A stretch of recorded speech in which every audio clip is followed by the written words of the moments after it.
A woman stood alone on sun-baked concrete hands, cuffed posture, calm gaze fixed. No shouting, no struggle, just silence that spoke louder than any siren. Around her the world slowed, phones recorded. The air held tension like a breath not yet exhaled. He thought she was just another face, another stop, another moment of unchecked power. But she wasn't there to plead. She was there to watch him fail in real time. The badge on his chest gleamed. But hers? Hers didn't need to be seen to be respected. She wasn't under arrest. She was collecting evidence. The real question was never who is she. The question was who just made the biggest mistake of his career. Where are you watching from? And what time is it? Drop it in the comments below.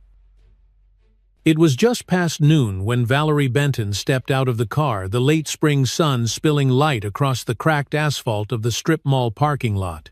The air was thick with heat, and the faint scent of car exhaust mingled with the sweetness of fresh-cut grass from a nearby landscaping crew. She adjusted her blazer lightly with one hand and glanced across the lot where her friend had disappeared into the pharmacy only moments before. The driver's seat behind her was empty now, engine off, windows down, just enough to let the breeze in. She wasn't expecting anything, just a quiet afternoon, a quick errand, and a ride back to the city. She didn't hear the patrol car at first, only felt a sudden shift in the atmosphere like the way air thickens before a thunderstorm. Then came the screech of tires against concrete, followed by the high-pitched yelp of a siren cutting through the hum of everyday life. Valerie turned her head slowly, calmly, already feeling that familiar pressure rise behind her eyes, the one she'd known since she was a girl.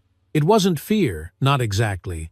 More like anticipation, the cold, restrained kind that settles into your chest when you already know how the next 5 minutes will play out. The cruiser cut across the painted lanes with no subtlety, slamming into a full stop in front of her vehicle, like it had cornered a fugitive.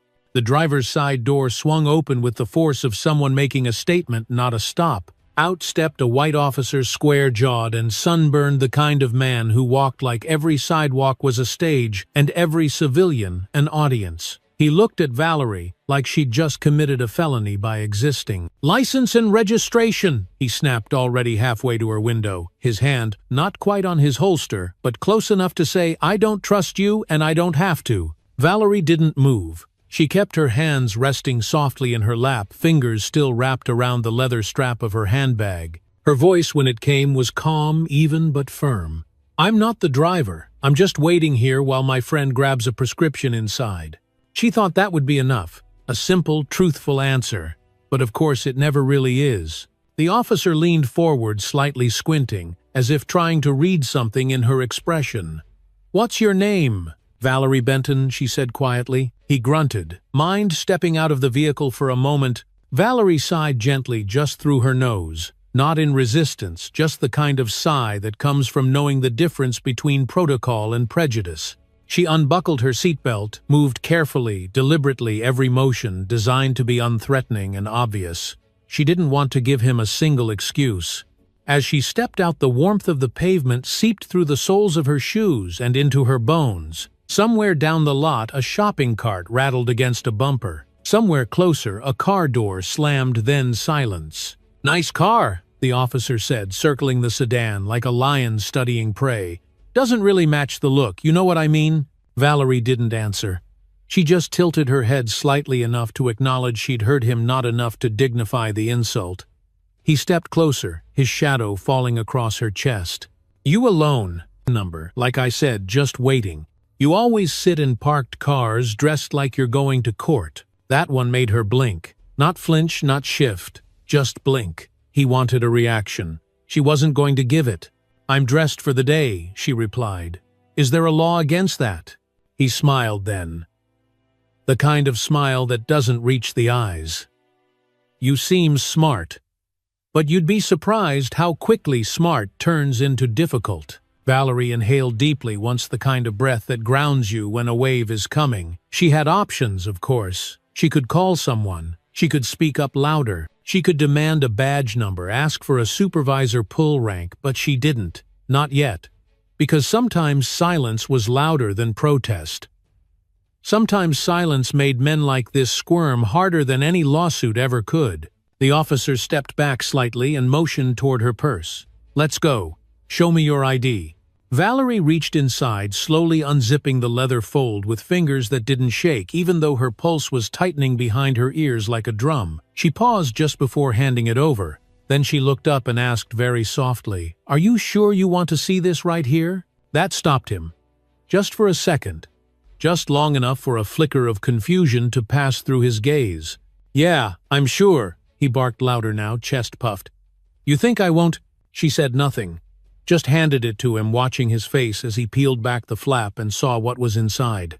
The silence that followed was thick as fog. You could almost hear the gears locking up in his brain. He didn't know what the card was, just that it wasn't something you were supposed to see on a regular traffic stop. A matte black federal identification badge, embossed with a seal he didn't recognize, but instinctively knew mattered. He blinked once, twice. His throat worked dry. But Valerie just stood there, still composed, as if she hadn't just been stopped, as if the badge didn't matter, as if she'd known this moment was coming all along, and in a way she had. Because this wasn't new. It never had been. But this time something told her it wasn't going to end the way he thought. He didn't say a word at first, just stared at the badge like it had crawled out of a world he didn't belong to. No plastic license, no printed registration, just that cold black card with its embossed federal seal and a crimson-coated barcode in the corner, so quiet, so understated, it demanded attention without even raising its voice. Valerie watched him closely, not with triumph or even defiance, but with the poised stillness of someone who knew the difference between being seen and being understood. She didn't need him to recognize her. She only needed him to realize that whatever he thought he was controlling in that moment, this stop, this scene, this woman was already unraveling. Mercer blinked, closed the badge slowly, like folding the corner of a story he couldn't finish, then slipped it into his shirt pocket with a motion that was both dismissive and defensive. "You think this means something?" he asked, but even the question didn't land with the weight he wanted. It hung in the air, flimsy like a paper threat in a storm. Valerie didn't answer. Instead, she stepped back half a foot, giving him space not because he'd earned it, but because she had no interest in performing resistance. Her posture stayed upright, shoulders relaxed, chin-level eyes locked just above his brow. Not a stare-down, not a challenge, but a mirror. And Mercer, to his own confusion, found it hard to hold that gaze for more than 2 seconds at a time. A breeze pushed through the parking lot, then carrying the distant jingle of a shopping cart bumping into a curb, the sharp trill of a bird overhead, and somewhere across the lot the hiss of automatic doors opening and closing as customers came and went, oblivious to the storm forming in this little corner of the world. Mercer took a step closer, not because he had something new to say, but because silence unnerved him more than shouting ever could. "Where's your driver?" he asked, glancing toward the store. "You said someone else was with you." "She went inside to pick up a prescription," Valerie said. "Should be back any minute." "So, you're just sitting here in a fancy car watching the world go by." His tone tried to carry that familiar sting of condescension, but it faltered slightly like a note held too long on a cheap instrument. Valerie gave him the faintest nod, not because she was confirming anything, but because she refused to explain herself more than once. Mercer shifted his wait eyes, scanning the car's interior again, as though willing something illegal to appear: a baggie, a weapon, an unpaid fine, but there was nothing. Just a water bottle in the cup holder, a canvas bag in the back seat, and the scent of eucalyptus hand lotion that lingered in the cabin. Nothing to provoke, nothing to justify. And that emptiness, that absence of error, made him itch beneath the collar. "You live around here?" he asked, folding his arms as if trying to fill the space with authority. "I was invited," Valerie replied. "To this neighborhood, to this car." He squinted again, the sun catching the edge of his sunglasses, reflecting back onto his cheekbone. His fingers twitched at his belt, hovering near his radio, not touching it yet, but close enough that Valerie saw the tell. He was weighing something, recalibrating the moment, perhaps hoping for a reaction that would give him an excuse to escalate, but none came. "You always this calm," he muttered. "Would you prefer something else?" That stopped him again. Just enough to register that he was slipping, that the script he always followed wasn't working today. And that realization, the unraveling of his pattern, made him bristle. "You're not better than me," he said, his voice quieter now, as if unsure who the statement was really for. "No," Valerie said evenly. "I'm just not afraid of you." The words landed soft, but they struck hard.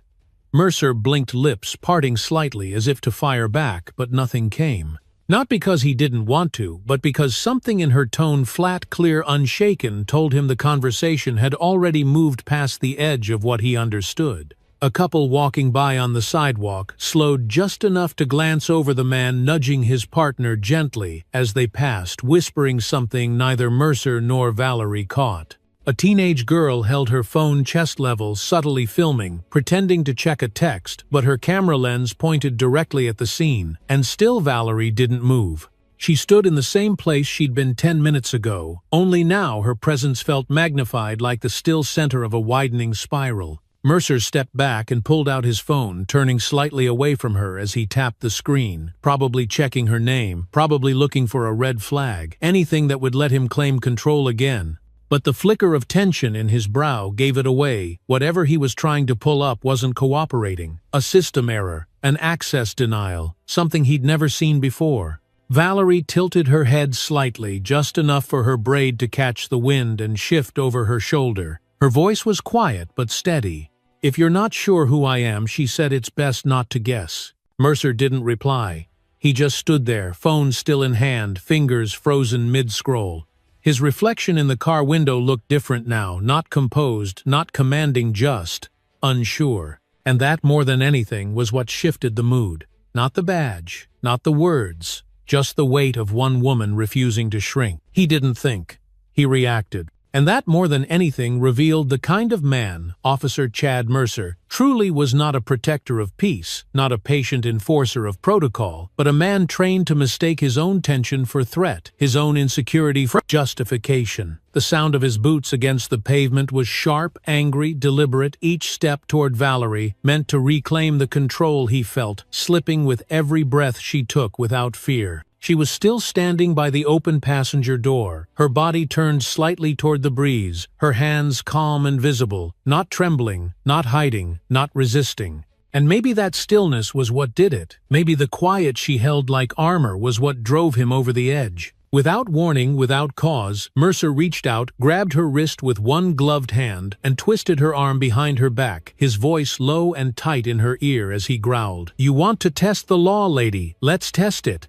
The move was quick but clumsy, driven more by adrenaline than technique, and Valerie's body turned sharply with the force, her shoulders slamming against the hood of the car with a metallic thud that echoed like a gavel in a courtroom where no judge sat. A few people nearby gasped. One woman clutched her child's hand tighter. Another man raised his phone higher and started filming with both hands. The teenager who had been pretending to text earlier no longer pretended. She stepped into full view, capturing every second in a quiet, determined frame. Valerie didn't scream. She didn't cry out. Her face was pressed against the hot surface of the car, the midday sun baking the metal until it seared through fabric and skin. But her breath stayed steady, even if slower now, even if heavy with restraint. She knew this moment. Not this exact parking lot, not this particular officer, but this pattern, the way quiet dignity invited suspicion, the way blackness in repose made certain men feel exposed. And in that second, when the steel cuff closed around her wrist with a final click, she knew something else too. This wasn't about her anymore. It was about everyone who was watching. "I didn't raise my voice," she said, her cheek still pressed to the hood, her voice muffled but clear. Mercer didn't answer. He gritted his teeth, focused on securing the other cuff, twisting her arms further behind her back, as if punishing her for not flinching. Sweat rolled down the side of his face, not from the heat, but from the sensation, real or imagined, that the eyes around him were no longer witnessing justice, but something else. Something darker. Out of the corner of her eye, Valerie saw a small boy in a red t-shirt, maybe 6 years old, standing beside his mother near the entrance of the store. His eyes were wide, his hand gripping hers tightly, his mouth slightly open. When the second cuff locked into place, he flinched and began to cry. Not loud, not wailing, just a broken sob like something inside him had cracked before he had the words to describe it. Mercer heard it too. He looked up briefly, then looked away as if hoping no one had noticed. But they had. Everyone had. The crowd wasn't large. Not yet, but it was building. 3 more people had their phones out. Now a 4th stood silently across the parking lot, with arms folded, his expression hard to read. The air had changed. What was once just a traffic stop had become something else, something that hummed with tension, something that crackled with electricity like a live wire trailing through a puddle. Sergeant Nathan Brill, still standing near the cruiser, watched with a knot tightening in his stomach. He'd only been on the force for 5 years, and this wasn't his first time witnessing Mercer go too far, but it was the first time it felt like they were all being watched in a way that couldn't be erased. He took a step forward, then stopped. He opened his mouth, then closed it. His eyes met Valerie's for half a second, hers calm, his unsure, and in that instant, something silent passed between them. A reckoning. A question neither one of them asked aloud.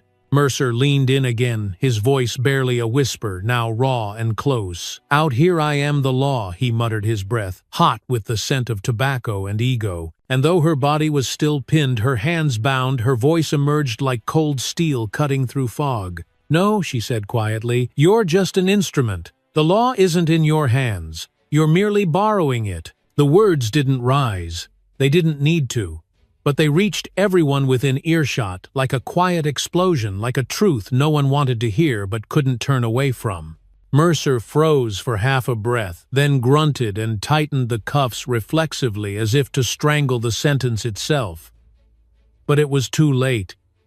The truth had already been spoken, and now it was echoing. Behind them, the store doors opened again, and a young woman stepped out carrying a white paper pharmacy bag, her steps slowing as she saw the scene unfolding in front of her. Her eyes darted from Valerie to Mercer, to the crowd, confusion melting quickly into horror.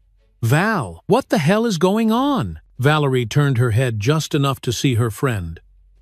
"Go back inside," she said gently. "Stay where it's safe." But nothing about this place felt safe anymore. Not with the temperature rising, not with the eyes multiplying, not with the way Mercer kept his hand near his belt, like he still thought he could end this the way he started it, with control. And Valerie, for all her restraint, all her composure, felt something inside her shift. Not break, not crack, but shift. Because now it wasn't just her dignity being handled roughly. It was the law itself, twisted, pinned, and displayed in plain daylight. And she wasn't going to look away. Not now. Not ever again. The cuffs bit into Valerie's wrists with a dull, insistent pressure, not painful but deliberate, like someone twisting a key just far enough to remind you who's holding it. She could feel the metal heating beneath the sun, the edge of one link pressing into the thin bone near her thumb. Her arms were pinned tight behind her back shoulders, drawn slightly upward, not in surrender but in balance. She refused to let her stance collapse, even with her body angled against the hood. There was a kind of dignity in her posture, a kind of invisible refusal to let the moment shape her into what it wanted. Officer Mercer stood behind her, exhaling heavily through his nose like he'd won something, like whatever battle he thought he was fighting had now been settled. His breathing was quick but shallow, the kind of rhythm people fall into when they're trying to look calm but can't quite slow their pulse. He glanced around at the people filming the woman still frozen by the store entrance, the child wiping his face with the bottom of his shirt, and for the first time a flicker of doubt moved behind his eyes. Just a flicker, but enough. Valerie felt it. She didn't have to turn around to know when the power in a room or a parking lot had shifted. It wasn't about shouting or arguing or proving anything anymore. It was about who was choosing to speak and who was afraid of silence. Her voice, when she used it, came low, steady, and without haste. "Is this where it ends for you?" she asked. At the hood of a stranger's car, Mercer didn't reply. He wasn't listening. Or maybe he was, but didn't know how to answer a question that cut through uniform and badge like it was made of glass. Instead, he walked toward the passenger seat again, yanked the door wide open with a swift, jerky motion, and started rifling through the front compartment as if searching for something, anything that could justify what had just happened. A crime, a weapon, a reason. But there was nothing. Only a soft leather bag lying on the seat, and a folder resting beside it, zipped neat, undisturbed. He grabbed the bag, carelessly flipping it open. A few personal items fell to the floor: hand cream, a pen, a pair of reading glasses, and then a document envelope with a black seal across the flap. "Let's see who you really are," he muttered. Valerie turned her head slightly, not fully, just enough to catch his movement from the corner of her eye, and her voice came again, gentler, this time, not warning, not pleading. "Officer, I'm asking you not to open that in public." He froze for just a second, fingers touching the seal before barking, "Don't tell me how to do my job." Then, with a motion that looked more like defiance than duty, he peeled the envelope open. Inside, instead of a license or a registration card, lay a small black identification wallet, slim, almost featureless, save for the silver emblem of the Department of Justice pressed into its leather like a quiet stamp of finality. Mercer's brow furrowed. He tilted the card to the light, saw the embedded chip, the red level clearance stripe, the lack of any printed name. He didn't understand it. That much was obvious. But his hands shook slightly as he closed it again, like something about the unknown disturbed him more than he wanted to admit. From behind the store's tinted glass, someone stepped out slowly, a man in plain clothes, tall, deliberate in his movements, with a phone in hand, but not filming. He scanned the scene, paused on Valerie, then looked straight at Mercer. Their eyes locked for one full beat. No one said a word. The man gave Valerie a quiet nod, not small, not exaggerated, just enough to say, "I'm here." Mercer narrowed his eyes. "Who is that?" he asked. Valerie didn't answer. Her voice didn't come this time. She simply lifted her chin half an inch and let the question hang there like smoke in still air. Then Mercer's radio crackled. It wasn't loud, but it broke the silence like a snap of cold air through an open window. "Unit 37 status check," came the voice. He didn't answer right away. He was staring at the document in his hand, like it might change if he looked at it long enough. Finally, he pressed the button on his shoulder mic and replied, "All clear, just running ID." His voice sounded different, tight, clipped, not like before. Valerie watched his back now. The tilt of his shoulders had changed slightly, hunched, not quite defensive, but something close. She could feel the moment tightening, like a rope pulled from opposite ends just before it snaps or goes slack. She didn't want it to snap. Not here. Not in front of children. Not again. So she chose a different weapon. "Officer," she said softly, "what you're holding, it doesn't belong to you.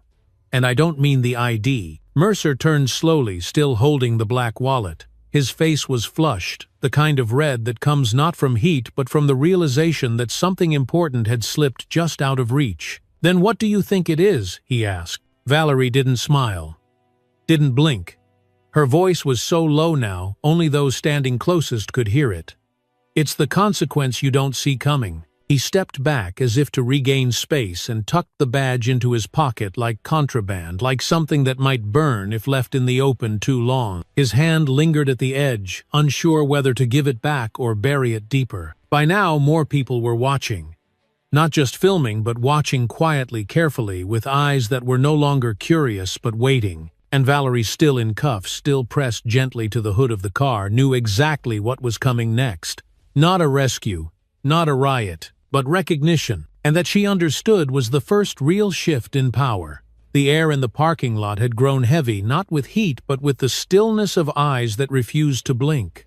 They were watching now, not just passing glances or idle curiosity, but watching with that quiet intensity people carry when they know they're witnessing something they'll remember long after they've gone home. Valerie could feel it gathering behind her like a tide, the presence of a crowd that had grown from scattered bystanders into a quiet circle of witnesses. She didn't turn to look, not because she wasn't aware, but because she didn't need to see them to feel what they were becoming. Officer Mercer seemed to notice it too. His shoulders, once squared in false confidence, had begun to roll forward slightly, the posture of a man who'd stepped out too far and wasn't sure how to get back.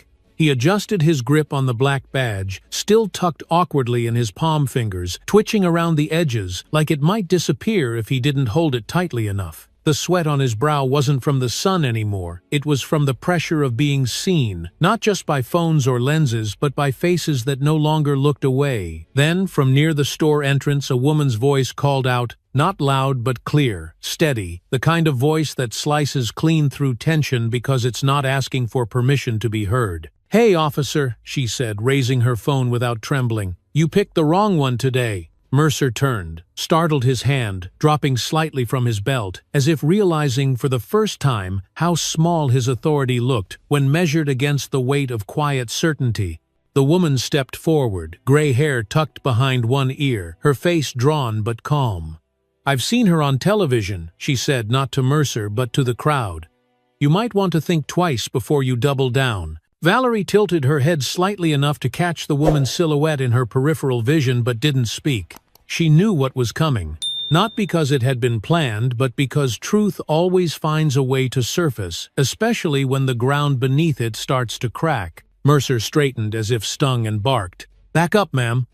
This doesn't concern you. It concerns all of us," the woman replied, her voice still low, still steady. "Because if this is how you treat someone like her, what hope is there for the rest of us?" There was no applause, no shouting, just silence so thick it pressed into the skin like humidity before a storm. Mercer scanned the lot again, noticing now how every phone was steady, every face locked forward, no one laughing, no one moving. His authority, which had filled the space moments ago like smoke, now felt paper-thin and ready to burn. Behind him, Sergeant Brill shifted uneasily on his feet, his gaze darting between the officer he outranked and the woman he had just learned was no ordinary citizen. He took a slow step forward, then hesitated like a man realizing he'd stepped into a scene already written his name nowhere in the credits. "Chad," he said, softly, voice low, cautious. "Maybe we should wait on this." Mercer turned his head slightly, eyes narrowing. "Wait for what?" I think we need clarification," Brill muttered, then cleared his throat. "Just to be sure, that badge. It's not standard, not local."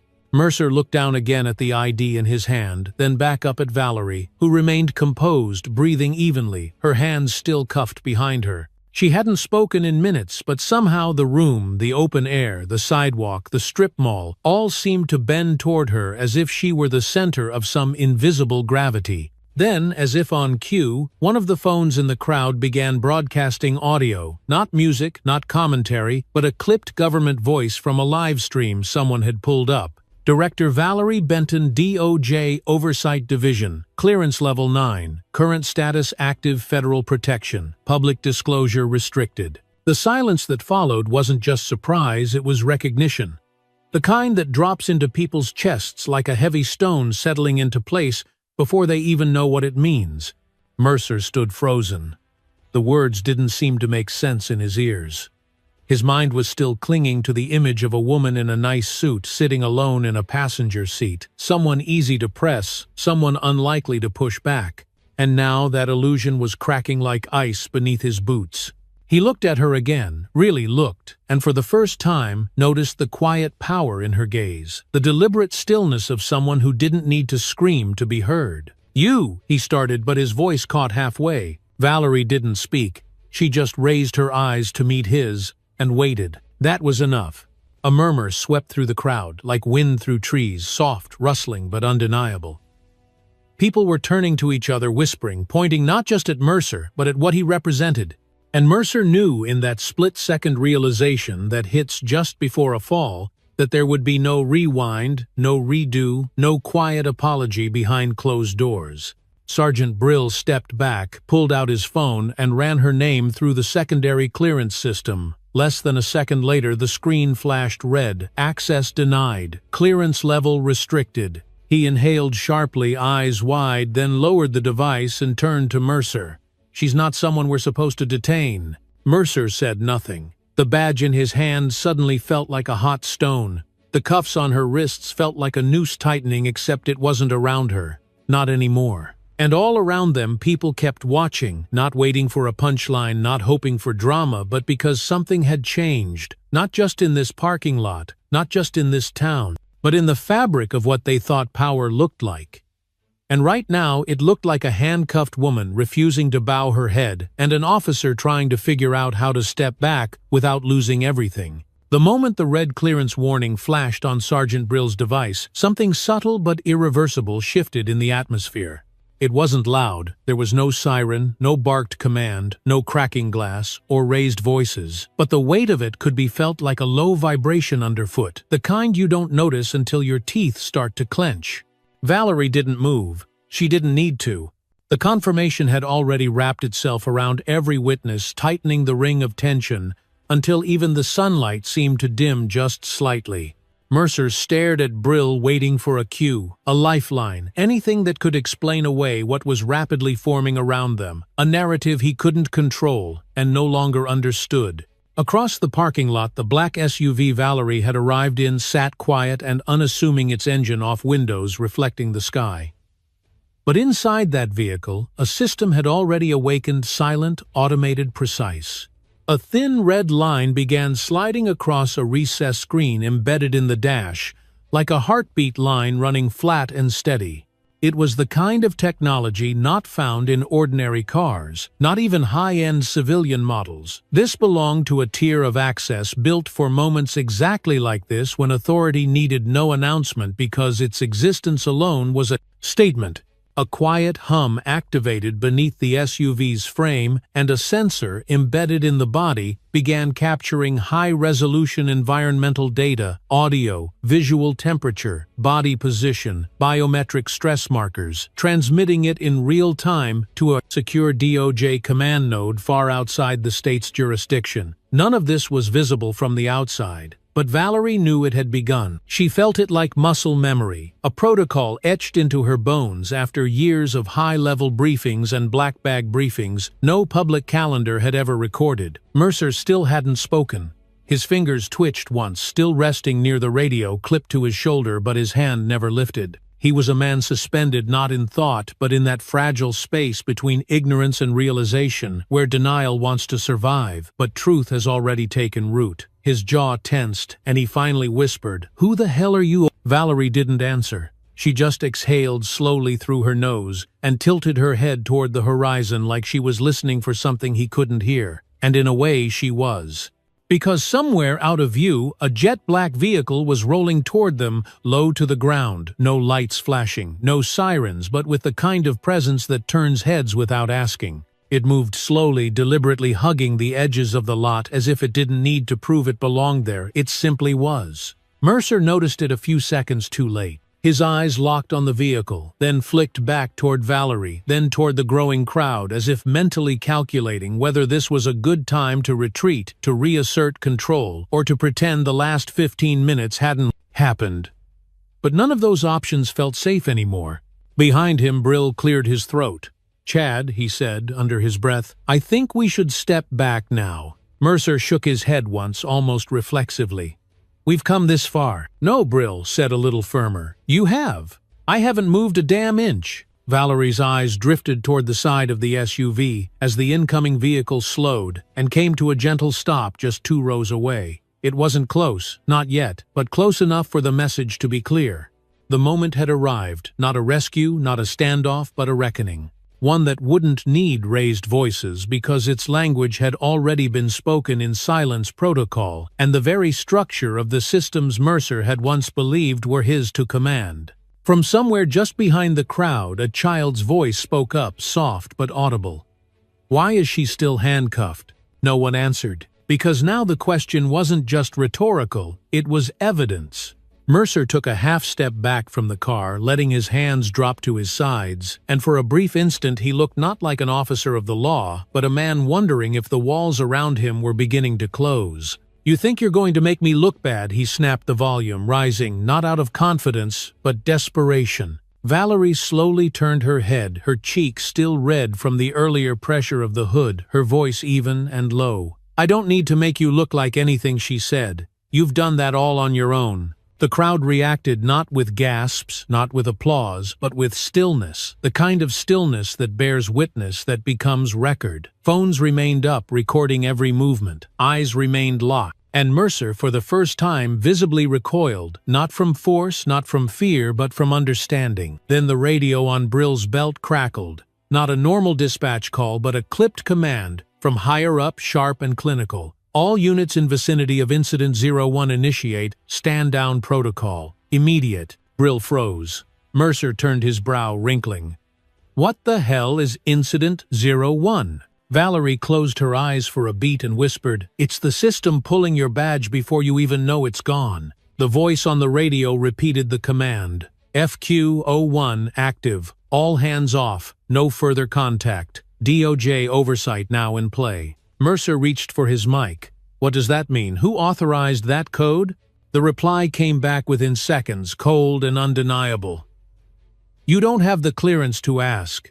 The crowd didn't cheer. They didn't need to. Because in that moment, it was no longer about proving who Valerie was, it was about Mercer realizing who he wasn't. And that's what broke him. Not force, not a threat, just truth spoken with such precision that even the most decorated uniform couldn't shield him from it. The black vehicle remained still. Valerie, still handcuffed, still silent, stood a little straighter. And Chad Mercer badge, heavy on his chest, realized for the first time what it felt like to be seen. The moment the second black SUV rolled to a stop behind the first, no sirens, no flashing lights, no doors opening, just the soft mechanical hum of a vehicle that didn't need to announce itself. Every sound in the parking lot seemed to fade into a tense hush, like the air itself had paused to witness whatever was about to happen. Valerie remained still. Her hands still bound behind her, her shoulders relaxed but centered, her head slightly turned, watching the cars approach with the quiet knowledge of someone who had seen this kind of arrival before, once during Senate subcommittee hearing, once in the middle of a midnight operation briefing, and once years ago when a different man in a different uniform thought she could be intimidated into forgetting who she was. Officer Mercer took a step back, not quickly, not as if retreating, but with the hesitant stagger of someone realizing he was no longer at the top of the chain. His eyes narrowed toward the vehicle, catching the faint, barely visible shimmer of a silver emblem etched onto the tinted glass of the back passenger window. It wasn't a badge or a crest meant for display. It was the kind of mark only people deep enough in the system would recognize. And Mercer, to his credit, recognized enough to feel his throat tighten. Sergeant Brill shifted uneasily near the hood of the cruiser, his fingers gripping the edge like a man trying to ground himself. He glanced once at Valerie, who hadn't moved a muscle since the broadcast came through, then back at the crowd, which had swelled quietly around them. No one was shouting, no one was pushing forward. They were simply present, holding their phones like lanterns in the dark, waiting not for justice but for clarity. The SUV door opened slowly, deliberately, and a man stepped out, not tall, not imposing in size, but carrying the weight of something larger than a title. His suit was black and flawless, the kind that didn't wrinkle or glint under sunlight, with a dark tie clipped perfectly against his shirt. He wore sunglasses that hid his eyes, but not his intent. And in his gloved hand he held a small leather case, which he raised at chest level, not for show, not to threaten, but simply because protocol required it. The gold badge inside shimmered in the sun, simple, elegant, and unmistakable. Federal Special Operations Coordinator, Department of Justice. Behind the badge, embedded in the lining, was a data chip and a clearance code printed in faint red letters, LV9A. He didn't raise his voice. He didn't pause to assess the situation. He simply walked forward, footsteps quiet against the pavement, and stopped 5 feet from Mercer, who was standing stiffly now, breathing a little too fast and blinking a little too often. The man didn't look at Brill. He didn't even glance at the crowd. His attention was on Valerie, and when he saw her cuffed and unmoved, his jaw clenched just barely. Then finally he turned to Mercer and spoke, his voice calm, unraised, but sharp enough to slice through the tension like a knife pressed through silk. "Remove the cuffs," he said, "and bow your head when she walks away." The silence that followed felt like a verdict handed down from a bench no one could see, but everyone felt. Mercer didn't move, not right away. His lips parted as if to protest, but no words came. He looked around, not for backup, not for approval, but for some invisible thread of control that might still be dangling in the air. There was none. His authority had evaporated the moment he touched those cuffs, and now, standing before the embodiment of the very system he thought he represented, all he could feel was exposure. Brill took one slow step forward, then another, until he was beside Valerie, and without a word, without ceremony, he reached into his pocket, pulled out the key, and slid it into the first lock. The metal clicked quiet and unassuming, but to those watching it sounded like a thunderclap. He moved to the second wrist, and when that cuff released, Valerie didn't move right away. She let her arms fall naturally to her sides, the red indentations from the restraints still fresh against her skin, but her spine unbent, her gaze unwavering. She looked at Mercer, not with anger, not with pride, but with something deeper. A kind of sadness reserved for those who don't yet understand the weight of their own undoing. Then she turned to the federal official, who gave her a small nod, a gesture not of deference but of recognition. She returned it just barely. The crowd didn't cheer. They didn't need to. Because what had just happened didn't feel like a victory. It felt like the clearing of smoke after a long, bitter fire. Valerie stepped forward, and as she passed Mercer, he instinctively turned his eyes to the ground. Whether it was guilt or command that made him lower his head didn't matter. What mattered was that he did. And as she walked toward the vehicle, the one that had remained still through it all, something unspoken settled across the lot. Not justice served, not revenge achieved, but truth acknowledged publicly, quietly, and without apology. Behind her, Mercer stood frozen, his fists clenched at his sides, his badge still pinned but stripped of everything it used to mean. No one approached him. No one offered comfort. Because this wasn't a moment for consolation, it was a moment of consequence. Valerie reached the door of the vehicle, paused, and turned one last time, not to gloat, not to speak, but to look, not at Mercer but at the crowd, the people who had stayed. The phones slowly began to lower. The silence remained. And then, with the weight of a system shifting around her, she opened the door and stepped inside. The vehicle pulled away without noise, disappearing around the corner with the same calm it had arrived. No sirens, no headlines. Just the memory of a woman who had been pinned against a car hood stood up without shouting and walked away with the law not in her hand but behind her. The SUV eased around the corner, its taillights catching the last angle of the sun as the vehicle faded from view. But the space it left behind didn't feel empty. Instead, it felt like the world had stopped breathing for just a moment, as if every atom in that parking lot needed a few seconds to absorb what had just happened. Valerie was gone, yes, but her presence still clung to the air like warmth left in a chair just vacated. Nobody moved right away. People held their phones at their sides, now screens still lit, cameras still rolling, but no one was narrating anymore. What had just unfolded didn't need commentary. It spoke for itself. Officer Mercer stood like a man who hadn't yet accepted the weight of what had been taken from him, not by force, not by trickery, but by something far more dangerous to his kind of authority, the truth. His hands hung uselessly at his hips, fingertips twitching, as if unsure whether to reach for his radio, his belt, or his pride, none of which could help him now. His mouth opened slightly, as though he wanted to say something to the crowd, to Brill, to anyone still standing within earshot, but he couldn't form a single word that wouldn't collapse under its own weight. Sergeant Brill, who had watched the whole scene unfold with the quiet anxiety of someone realizing they might be on the wrong side of history, stepped away from the cruiser and looked around slowly. His eyes passed over the people, the storefront, the boy still holding his mother's hand near the curb. Then he turned back to Mercer and said, "I think we're done here." Mercer didn't reply. His throat moved like he wanted to swallow something bitter but couldn't quite get it down. Somewhere behind them, a shopping cart clanged against a metal corral, startling no one. Life was trying to resume, but the moment wouldn't let it, not yet. The silence had taken on a new texture, not empty but dense, filled with the unspoken realization that something meaningful had just occurred, something that couldn't be undone, ignored, or spun. Then came the email. Valerie's vehicle, still within network range, sent a secure encrypted burst transmission to 3 separate servers, one at the DOJ's Internal Review Department, another at a civil rights watchdog group, and a third to a legal repository, maintained by a coalition of investigative journalists. The data package contained 7 minutes and 23 seconds of high-definition footage, body temperature scans, audio compression, analysis, and facial recognition logs, everything needed to reconstruct the encounter from the INSER plans. A moment, Mercer first approached her window. No editing, no narrative, just raw, undeniable evidence. Back in the precinct, a junior dispatcher named Ellis, barely out of academy training, was reviewing routine updates when the access alert pinged in red across his screen. The message wasn't urgent in tone, but it had one designation that made his spine stiffen. Classified Federal Oversight Level 9 audit initiated. He'd never seen that level before.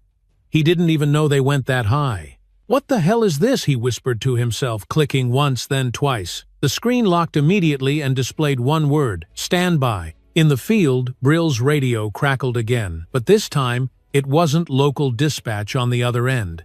It was a voice none of them recognized, male, clear, controlled. "Unit Alpha 2, cancel any post-report filings. All documents relating to Incident 01 are under federal review. Do not modify or submit. Repeat, do not modify or submit." Brill looked down at his radio, then up at Mercer. "Did you hear that?" Mercer gave a stiff nod, but said nothing. He turned and walked to the cruiser, opened the door and sat down heavily in the driver's seat without turning the key. The silence in that car must have felt different, tight, suffocating, filled with the echo of his own choices. Outside, the weight of consequence was already beginning to settle. A woman in the crowd, middle-aged, dressed in a green blouse and jeans, walked slowly to the front of the cruiser, phone still in hand. She didn't film anymore.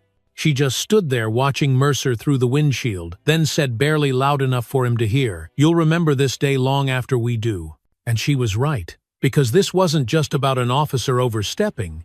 This was about what happens when the system turns its gaze inward and begins to judge itself by its own standards, not with noise but with record. And that record had just begun its life in servers Mercer would never access and networks he would never understand. Inside the DOJ's review office, Valerie stepped into a conference room with no windows and a single glowing terminal. She didn't bring her coat, didn't bring a lawyer, didn't bring a narrative. She brought the data transferred directly from her encrypted tablet to the federal system, every frame time-stamped, every action indexed. She placed the tablet gently on the table, sat down and began typing. Not a complaint, not a statement, but a query. Match officer ID with existing disciplinary patterns. Check for prior complaints, dismissed cases, withheld footage, internal settlements. As the algorithm began to run, she leaned back in her chair, her fingers resting lightly on the edge of the table. She wasn't angry, she wasn't tired. She was focused. Because when you've lived long enough to understand the shape of systemic failure, you stop trying to shout over it and start tracing its seams carefully, patiently, like you're preparing to take apart a machine built to erase you. Back at the strip mall, Mercer still hadn't moved. The crowd was thinning now, people slowly returning to their errands, their lunches, their errands interrupted by a truth they hadn't expected to witness. But none of them would forget. They wouldn't remember the badge number or the exact words exchanged, but they'd remember the image of a woman silent, cuffed, standing taller than the man who tried to shame her. And Mercer, slumped behind the wheel, knew it too. The badge on his chest no longer carried the same weight. The uniform felt tighter now, like it was shrinking around a man who had just become a cautionary tale. Not because he lost control, but because he never had it to begin with. The next morning, the city woke up to an overcast sky, thick with the kind of gray that made everything feel heavier, slower, more reflective, like the air itself was carrying something unresolved. Valerie stood at the window of her small home office, holding a cup of black coffee that had long since cooled, watching the clouds shift across the skyline like silent messengers of unfinished business. The house was still the only sound coming from the soft whir of the ceiling fan and the occasional creak of wood settling in the quiet. She hadn't slept much, not because she was restless, but because the mind, when tasked with remembering too much, often forgets how to shut down. The previous day's footage had already gone viral, of course. Clips from phones spliced together by strangers online had turned into a living record of humiliation, silence, and reversal, and though Valerie had never been one for spectacle, she knew the images mattered. She wasn't in the business of retribution, but she understood the power of collective memory, especially when it was finally aligned with evidence. Still, the part of the story that lived in her chest hadn't been captured by a lens or recorded on a microphone. It came later. Quiet. Private. After submitting her report and clearing the final chain of custody handoff, she had stopped by the precinct. Not as a guest, not as a superior, just as a woman walking in through the front door with a sense of unfinished history following a step behind her. The front desk clerk had greeted her with a wary nod, eyes flickering to her badge, then quickly away. She walked through the halls, slowly letting her eyes pass over the bulletin boards, the coffee-stained tiles, the old portraits of retired officers framed in dull glass. The place smelled the same stale paper, recycled air, and whatever cleaning solvent they used on floors, no one ever really looked down at. Then down the west corridor near the break room she heard the slow, uneven drag of a maintenance cart, one wheel squeaking with each rotation. And when she turned the corner, she saw him, a man in his late 70s, dark skin, weathered by years of hard labor, wearing a city-issued gray jumpsuit, with a name tag so faded it barely held letters. He was wiping down a vending machine, one hand on the rag, the other bracing himself on the edge of the cart.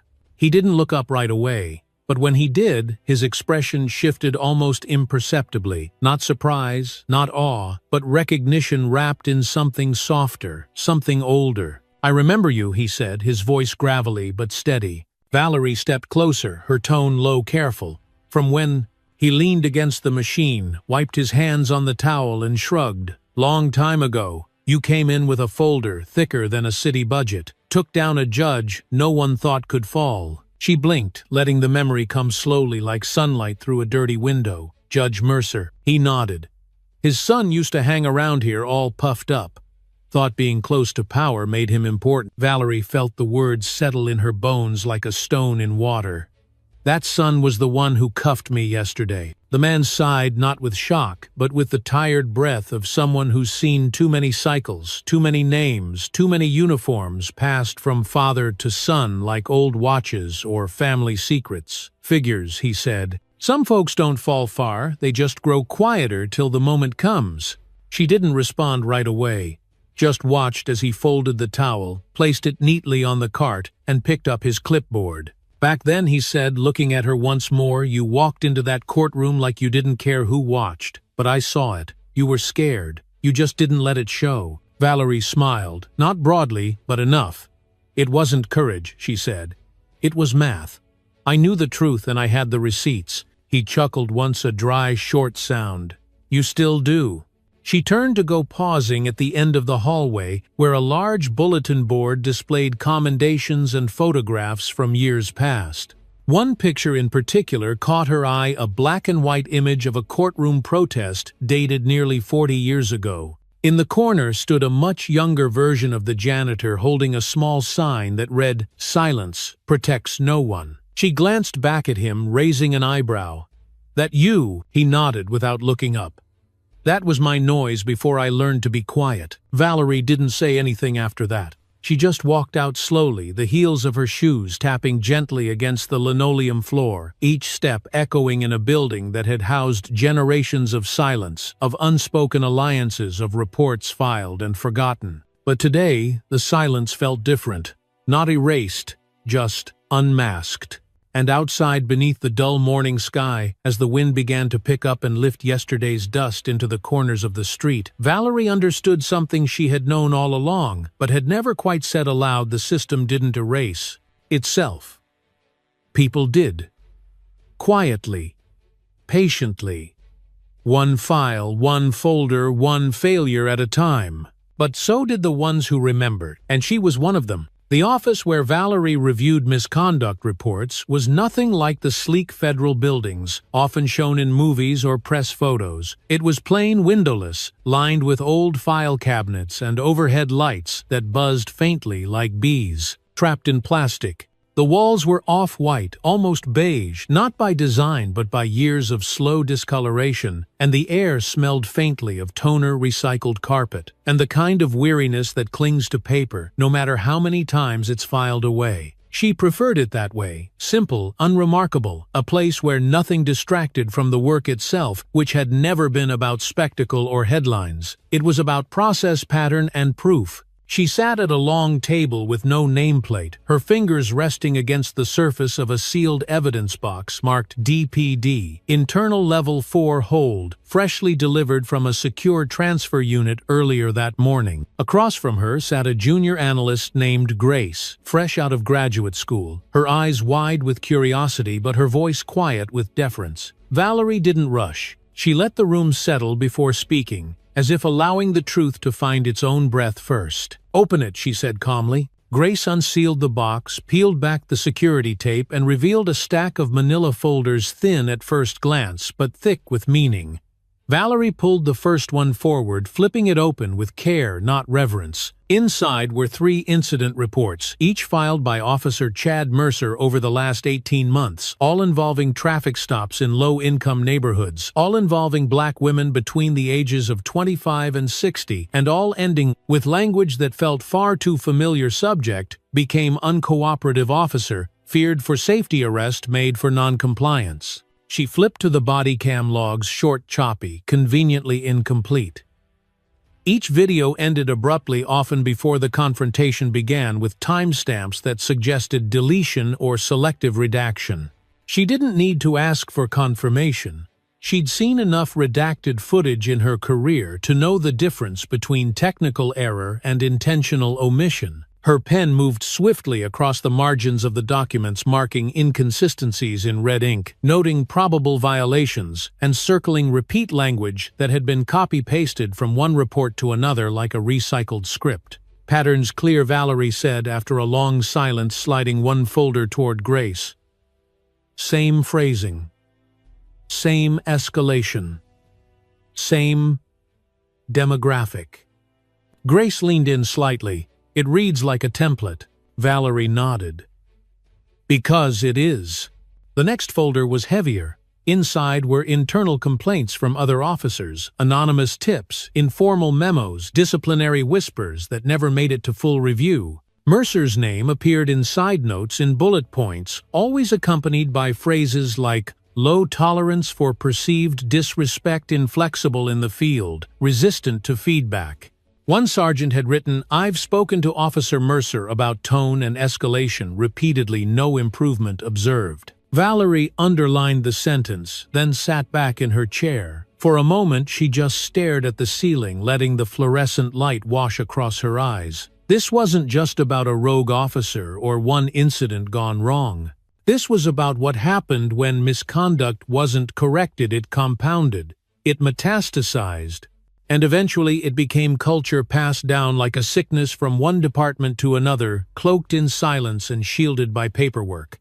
"Pull his supervisory records," Valerie said. "Anyone who signed off on these without flagging the pattern needs to be included in the audit." Grace tapped into the database, typing quickly, eyes scanning names as the screen populated. 3 direct supervisors over the last 2 years. All marked his performance as meets expectations. No flags, no referrals. Valerie didn't flinch. Then they're part of it too. She walked to the filing cabinet in the corner and pulled out a thin black binder labeled Judicial Review.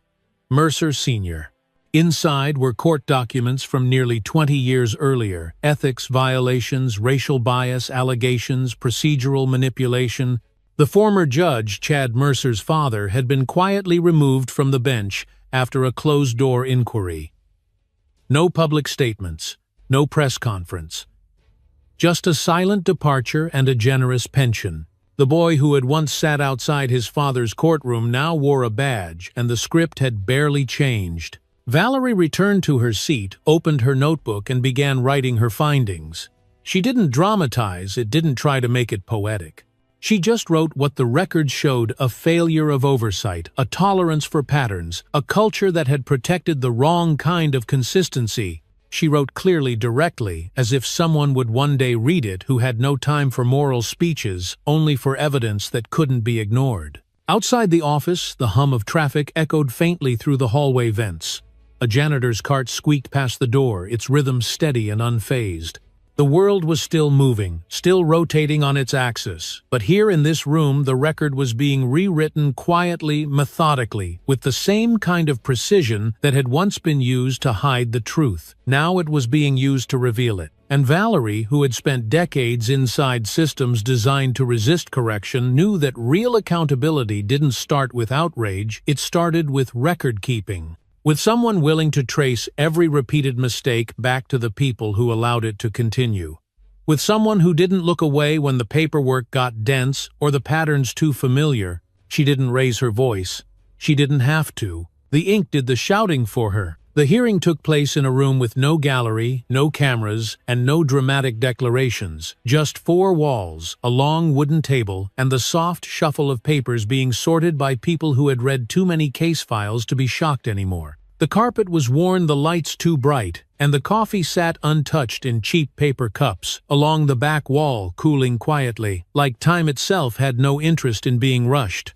Valerie entered without fanfare, dressed not in power but in presence. Navy, blouse, dark slacks, and her ID clipped discreetly to her hip, the kind of attire that didn't demand attention but didn't hide either. She laid her report on the table with the kind of calm you earn only after years of building your voice inside rooms that were never made to hear you. There were no raised brows, no furrowed foreheads, just a slow silence, as the lead auditor skimmed the first page. Then the second, the red ink markings standing out like veins running through the truth. Miss Benton, the woman at the head of the table, said, her tone measured, but curious. "You're recommending immediate dismissal without standard remediation protocol." Valerie didn't blink. "Correct. Based on cumulative conduct, corroborated evidence, and breach of public trust across multiple instances, Officer Mercer has forfeited his professional standing." There was no hesitation in her voice, no theatrical emphasis, just the facts delivered the way a surgeon might explain a necessary amputation. Clean, final, essential. A man to her left, likely legal counsel, adjusted his glasses and cleared his throat. "You're also requesting a no-appeal clause. That's rare." "Not without precedent," she replied. "But appropriate given the nature of the pattern." She opened her notebook, flipped to a page marked only with initials and dates, and slid it across the table. 27 stops. No body cam continuity. 6 formal complaints buried in procedural delays. 3 redacted witness statements without proper justification. No one spoke for a moment, not because they doubted her, but because the evidence left no room for argument. Outside, the building traffic continued as usual, honking horns, distant sirens, the clatter of morning delivery trucks bouncing over old city pavement. But inside that room, it was as though the air had thickened with the quiet realization that something long overdue was finally being addressed. Not debated, not negotiated, addressed. Valerie leaned forward slightly, her hands folded calmly on the table. "We don't punish people," she said. "We correct systems." But correction means accountability, not only for the actions taken, but for the silence that allowed them to continue. One of the newer board members, a younger woman with thoughtful eyes, glanced up from the file. "And the others who approved his records," Valerie nodded. "All identified and submitted for performance audit. Their evaluations will be reviewed within a separate process, but I've recommended temporary suspension pending findings." She didn't enjoy saying it, not because she doubted its necessity, but because she knew how many people would claim they didn't know or followed protocol or meant well.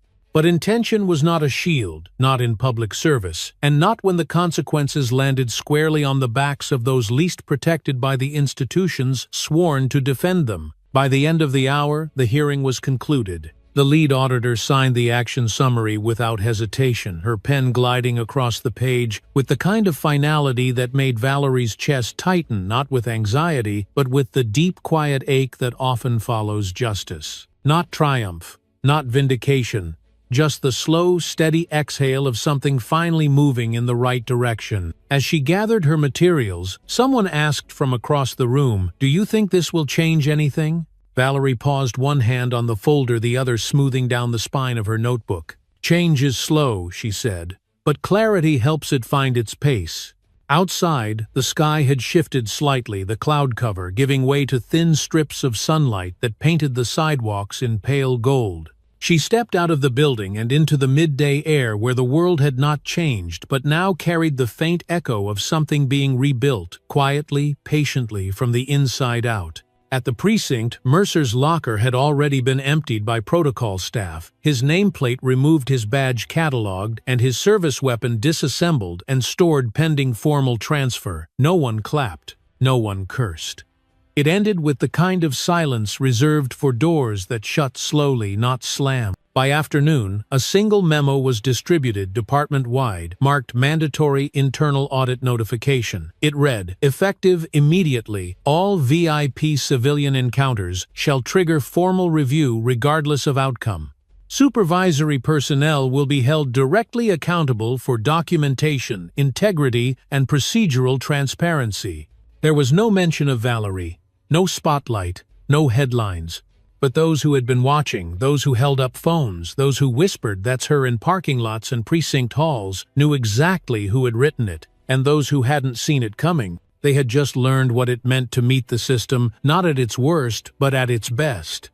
When it finally chooses to listen, the letter arrived 3 days later in a small cream envelope, hand-addressed in careful print, with no return name, no stamps, just a city department routing mark that meant it had passed through at least 2 mailrooms before finding its way to Valerie's desk. She picked it up slowly, her thumb brushing over the edge of the paper, the envelope unusually light, as if it held only breath and intention, not weight. She didn't open it right away. Instead, she set it down next to her morning coffee, glanced out the window, and let the silence in the room stretch a little longer. The office was quiet that morning, early enough that the usual hum of conversation and hallway footfalls hadn't begun.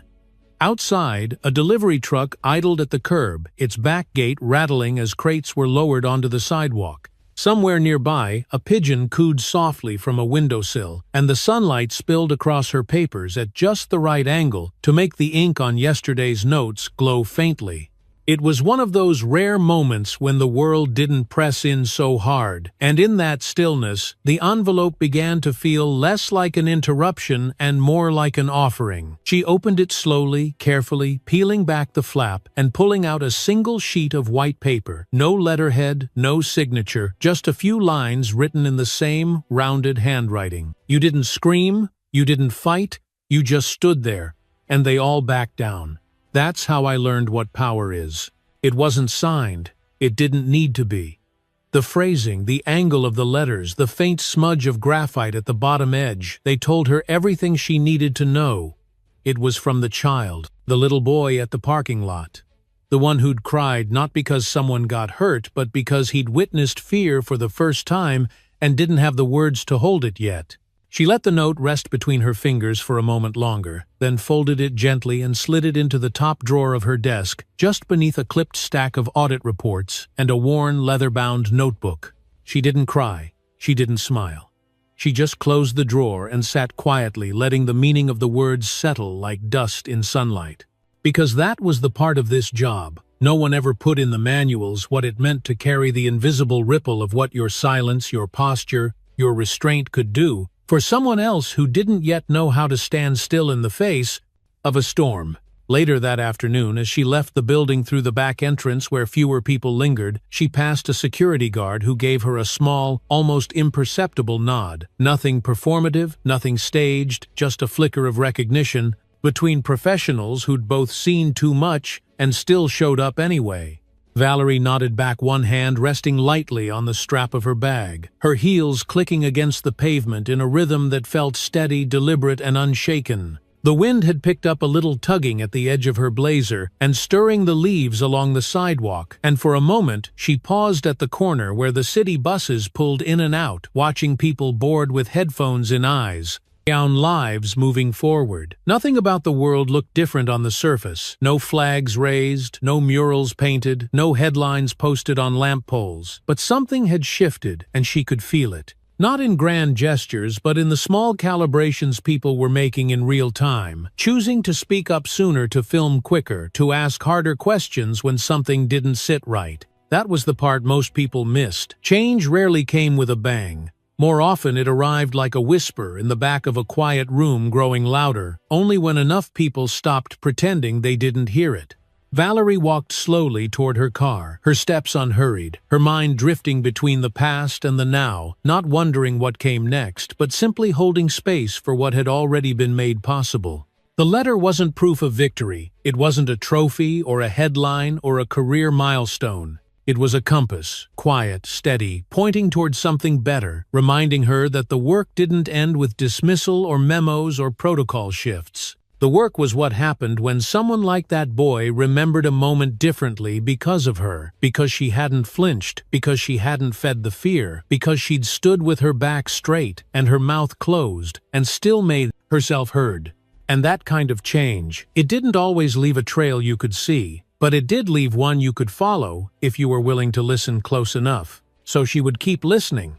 And when the next call came, the next name on a file, the next report that didn't make sense, the next quiet knock from someone too tired to fight alone, she'd be ready, not because it was her job, but because somewhere out there a child had learned that power didn't always wear a uniform or carry a weapon or shout to be heard. Sometimes it just stood still and waited for the rest of the world to catch up. What this story teaches us, especially those of us who've lived long enough to see history repeat, is that true power doesn't always come with noise. It comes with stillness, with courage, with the quiet strength to stand your ground, not in anger but in truth. Valerie didn't need to shout to be heard. She reminded us that dignity, patience, and unwavering integrity can shake even the strongest systems when used with precision. This isn't just a story about injustice, it's a lesson in how one person's calm resistance can awaken a sleeping public and hold broken institutions accountable. For anyone out there who's been made to feel small, invisible, or dismissed because of your silence, remember, silence isn't weakness when it's chosen. It's a statement. It's preparation.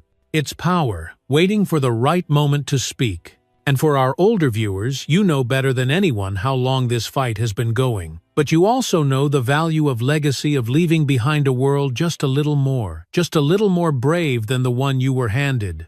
Let's keep that going. If this story moved you, if it reminded you of someone you know or someone you used to be, don't let it stop here. Like this video to support stories that matter. Share it so others remember the strength in stillness. And subscribe for more powerful, true-to-life stories that speak to justice, dignity, and the quiet fight worth continuing. We see you, we hear you, and we thank you for being part of the story.